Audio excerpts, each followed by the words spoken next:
If you are starting your brand, you may be considering manufacturing in the UK. This, among many things, is one of the things I'm going to be talking about with my guest today, designer and brand owner of Genevieve Sweeney of Genevieve Sweeney Knitwear. Genevieve, thank you so much for joining me today. Hi, thank you so much for having me. Now, talk to me about your brand, why you started, what's your background? So I have always knitted from a young age. I learnt to knit when I was 5, and it was a kind of secret hobby that I had growing up.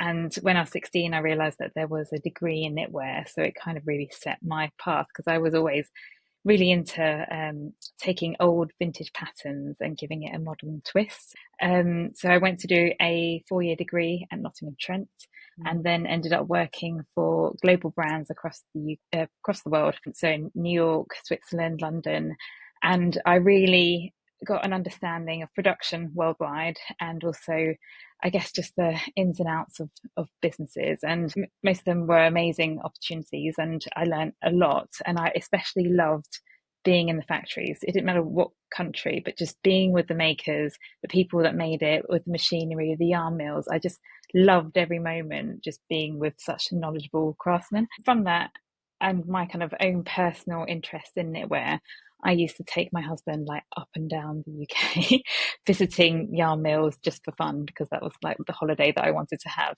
Um, and this is where I realised that there was a UK knitwear industry that was disappearing, and it felt that if no one did anything about it, it would just disappear. And it was the kind of, the big brands like Johnson who have their own brands and, are globally renowned, that would continue, but the kind of smaller family run manufacturers would soon disappear because everything moved to the Far East in the 80s and they hadn't recovered from that. So that's where I decided to launch my brand and help create that opportunity to revitalize the industry. And let's just take a little step back on that in terms of when you were working in corporate. And was there a moment that you just thought, I want to do this now for myself, or I've had enough, or did it slowly evolve in your mind of, right, I want to do this for myself? When I left university, I always wanted to launch my own brand, but I didn't know what it would be. And I didn't want to be another knitwear brand. I wanted there to be purpose behind it.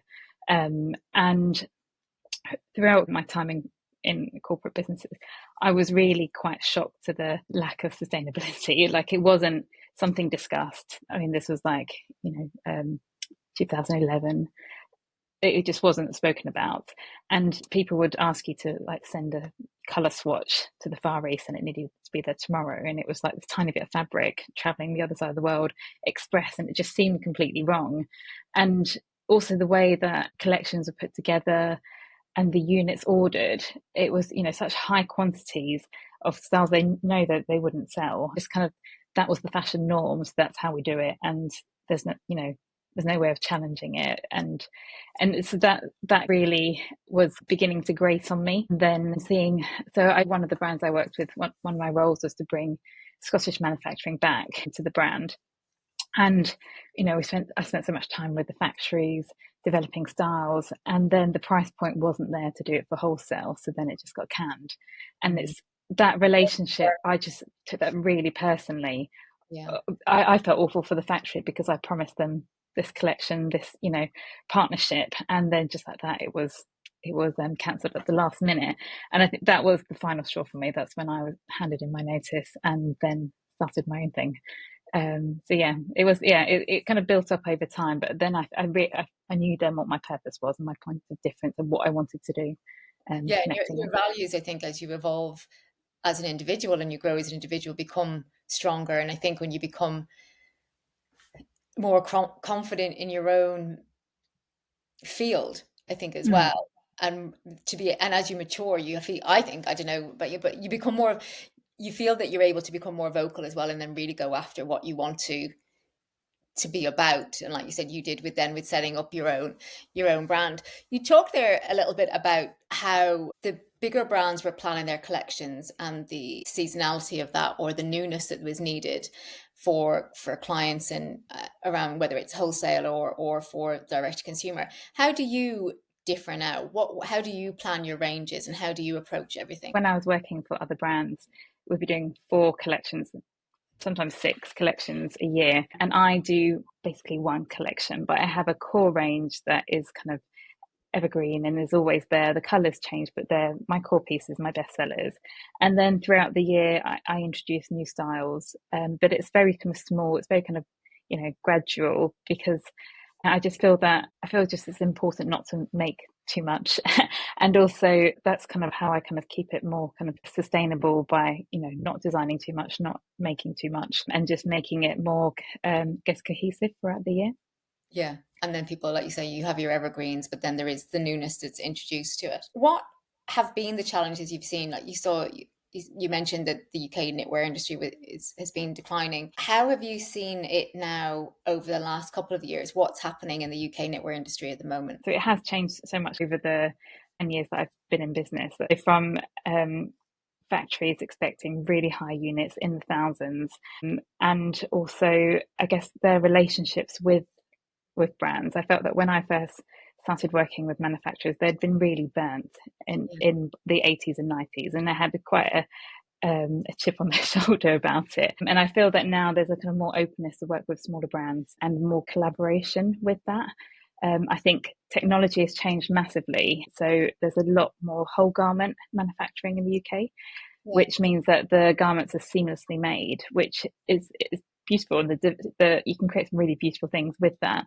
But then it takes away the need for the hand process, like the hand linking of the collars and kind of the details that make it really, really beautiful. There's not as many factories doing that now, which then is kind of like that kind of catch 22, because if they have the machinery that they don't need it, then they're not investing in the linkers and those kind of artisans.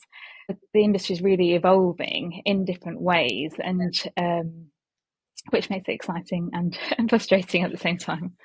And no, I agree. I think that that's a change I've seen with suppliers that I've worked with, and not just in the UK, because they would have been used to the big orders from people from supermarkets to M&S to whatever, and they wouldn't have touched anything like 200 units. It would have been 2,000 units or 10,000 units. But I think they see now, I think one, sometimes they've been burnt, and particularly through COVID and cancellations, and two, they see the power of small businesses now, and they are, and the power of those smaller brands to help them continue to grow and expand their business as well. Yes, definitely. And when you started, was there much support from the UK government? How did you get started? Did you have any support since you were manufacturing in the UK? Not really. So I did have a small government-backed loan from Virgin Startup. So that's how I kind of did my first production run. I went to Parliament to speak to MPs and to ask for their support, and they weren't interested, because it wasn't an industry that was thriving, that had strong export import. So they just weren't interested, and it was quite, I don't know. I tried a lot to try and get kind of government backing to try and find help, but there just wasn't really anything at the time. And with, I guess now we've had Brexit, you would hope that there'll be even more now for manufacturing, and it's still really lacking. I think you have to be quite lucky to be in a certain county that is looking to upskill or kind of build that infrastructure. But I think it's quite rare to find that, and especially where I am, there's just nothing kind of available grant wise, and especially with like innovation grants, what I'm doing isn't particularly new. Yeah. It's um so it's it's it's kind of less, so it's harder to kind of reach those grants as well. There isn't much around for fashion. There's things for like research and development, or technical aspects of clothing or something like that. I know um, someone who I've spoken to before, and they're doing great things on footwear for kids, but they're looking at new things that help prolonging the life of the shoe and the fit and all this kind of stuff. So, but I think also it's just so hard to actually even find where you get that information to see whether you're eligible for it or not. It is. It's a minefield, but well, that's for that's for another day. And one of the reasons, obviously, sustainability was a big driver for you to start your own brand and to move away from the corporate way of working. How are you managing that whilst you're growing? And so I always kind of keep to my core values. So when I'm sourcing yarns, I always ensure that they're ethical, that they're responsibly sourced. I don't rush anything, which is also why I do kind of, I I slowly introduce new styles because I don't, rush because I have to get a collection out. I'd rather make sure that the production is right, that the yarn is right, and to spend time with the yarn mills to twist the right, yarns and not rush them and not rush their work. So I definitely think keeping core to my values is keeps like sustainability continuing as the brand grows as well. I don't, do huge orders either. And sometimes things go out of stock, but I'd rather make sure that I'm not overproducing and I ensure that there's kind of like zero waste in all our production. So any kind of small cones of yarns gets knitted into different items that we can give away or use into like I don't know lavender bags and slippers. Just kind of we try and make sure that everything is used down to kind of like the last centimeter on a cone. What have been the things that have moved the needle of the business for you? Like, what would you say your milestones have been? I think the biggest one for me was in 2017. I was stocked at Fortnum and Mason, and that was an incredible moment to see my menswear collection in the store, and it gained a lot of press with GQ magazine, and it felt that it was that moment where I got that kind of customer confidence because it was I found it quite difficult to get that confidence when you're an online brand and people can't see you and you're very new and there's hard to kind of gain that trust. So I feel that that was quite a pivotal point in my business. And then recently it's been taking on my new studio in Hertfordshire, and it's just been the most amazing opportunity where we've kind of really grown a community locally. People come and visit from quite far, and I can really share the heritage machines I knit with, the kind of processes of making, the materials I source, and then it's also a chance that people can come and shop and try on things and have a coffee. It's been really amazing and amazing seeing the team as well grow with in that space as well. And talk to me a little bit then about the studio. Like, what do you do? What do you do then with the community? Is it tours and things that you arrange, or how does it work? So I'm at a kind of studio space called Grandy's, and it's a heritage craft centre. So we're all heritage makers. So there's a globe maker, ceramicist, stained glass windows, a 17th century watchmaker. It's absolutely incredible. So once a month we do a studio tour, and then we do kind of larger events at the weekends as well, like in the summer and the winter. And then I also open up the studio kind of whenever anyone wants to come and see it. So I try and do kind of every other month. I'll have a kind of late nights or weekends, and yeah, people just come to the studio, and it's always different because it really depends on what they're interested in. Sometimes it could be they're really fascinated with the linking, and I'll do demonstrations on the machine. Sometimes it's learning about the wool and the yarns I use and how I make it, and sometimes it's just to have a bit of a nosy, and then they come away really fascinated by British made buttons and how they're dyed and how they're sourced and everything. So it's really different every time, and it's I guess it makes it more of a personal experience because they're coming to see me and it's me doing the tour. And you mentioned there about loving going to see the factories and seeing how things were made. It is such a wonderful art, I think. And it's just so interesting if you get the opportunity to go somewhere like that and to see things in real life being made. It's a different level of appreciation that you have for products and for garments when you see things being made. Like I've traveled in factories across the world. Love seeing that and going to it. And it's great that including that as part of your growth and that you're doing that kind of thing for your community as well. What are the challenges that you're facing currently at the moment in the business? I think the seasonality is definitely a challenge, and every year it kind of surprises surprises us. But having I guess a more seasonal business with the knitwear, though I do create kind of timeless pieces that I feel like, especially the cardigans, especially in the UK, you do wear all year round. It's I guess I feel kind of as a brand owner and I have staff keeping the work going throughout the year, I sometimes find that a bit of a challenge, but I kind of take it on as an exciting challenge also as well. So we're growing in Australia. It's been a really organic kind of growth, which is great because then I follow the winters, and then I've been slowly introducing kind of more summery pieces. So again, designs that you could wear all year round. So this year I did a viscose lace kimono and dress as well. So they're kind of like beautiful to wear on holiday, city breaks, on a beach, but in the winter you could layer over knitwear, and they're kind of beautiful kind of statement pieces as well. And you mentioned there about Australia, because I was looking on your website and I couldn't see, I wasn't sure if you wholesale because I was looking for stockists and I couldn't see it. So you obviously do wholesale. And so I do a little bit of wholesale. So I do mainly socks just because it's a British made product. It is quite hard to I find it quite a difficult item to wholesale price wise. And when I was stocked at Fortnum Mason, they basically had it at cost price because I wanted the customer to have a fair price. I didn't want a customer to pay like nearly £1,000 for a jumper, Yeah.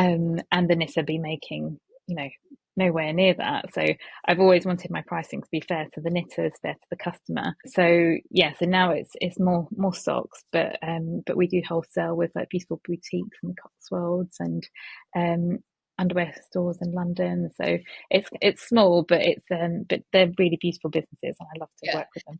And you use it more than a PR exercise, I suppose, in terms of visibility exercise Yeah. rather than a profit exercise. Yeah, definitely. It's a lovely way to connect with people, and especially like with the like boutiques, it's just a wonderful thing that someone can take home with them. It's yeah, it's much harder with the jumper. It's something I wish I could do, but yeah. And what inspires you? Like, how do you create your collections? And so my inspirations often come from the yarn is the starting point. So I create a lot of my colours. Um, is inspired by Mother Nature, and it's the changing seasons and like the lichens on tree, and so the yarn is always the basis of my inspiration. So I twist different colors together and create slubs, and I've just started working with this amazing factory that do naturally dyed merino wool. So there's like zero chemicals in it. And then with the silhouettes, I always design stuff that is timeless, that and is seasonless, so it can be passed down through the generations as well. So it's often things that I feel that I look for in knitwear, and I find that is missing as well. In terms of obviously being a business owner, we are spinning a lot of plates, a lot of things on our mind. What has been a belief or behavior that has positively impacted your business in the last 12 months? I think like being creative with kind of like workarounds, I think is definitely one. So I feel like throughout the years of being in business, I feel like there's a lot of things that have been thrown at the business world with COVID, Brexit, everything, and I feel that it's so easy to get swamped in what's going on. And actually, when you have that kind of creative mindset of workarounds and trying to find solution, often bigger, better things come from it. And I find that that's always kind of, I find really exciting when you look back at the business and what the business has done and how it's grown. And also as myself taking those steps and surprising myself sometimes with those. And so it's kind of that resilience and really realizing, you can actually do a lot of hard things, when the shit hits the fan, essentially, you can do difficult things and like you say, different, sometimes bigger and better things come from it. Where would you like to see the business in the next 12 to 18 months? So I've got big plans for Genevieve Sweeney. So I really want to start a micro factory at my studio. So that'll be investing in machinery and also taking apprenticeships to do skills such as linking, which I feel is really missing. And my dream is for that part of the business to be employee owned, so that they feel that they have a career path and their skills grow with the work. And they're really well paid jobs and incredible skills. So I'd really love to have that kind of micro factory, which also could make more creative design and be able to do edition runs. I love finding yarns at yarn mills that they don't sell anymore and creating that into limited edition pieces and be able to bring in homeware as well. Yeah, no, that sounds interesting. And what are your minimums that you have to do at the moment with the factories? So it depends. It's 200, 150, or I could do much smaller minimums, 10 or 20, but you pay till the price. So Yeah. it's yeah, it's difficult sometimes because 100, 200 is a huge amount of money um to do, but I love that. I love being involved with the knitting and the designing, and being able to have that in house and do limited edition runs would be amazing. What piece of advice would you give to those that are starting out? I think my piece of advice is being scrappy. I think is just amazing. Like have like when you start a brand, or business, you don't have a huge amount of cash, and it's amazing what you can do yourself, and amazing what you can do trade for trade with friends. So I had like a friend who was learning how to be a graphic designer and learning how to build websites, so we did a trade. And I just feel that you can get so much and you learn so much when you are like that, instead of doing the kind of, I guess, the norms that that some industries dictate. And where can people find you and buy your lovely products from? And so you can find me on my website at genevievesweeney.com or on Instagram at Genevieve Sweeney. Amazing, thank you. And I will be back next week with another great guest.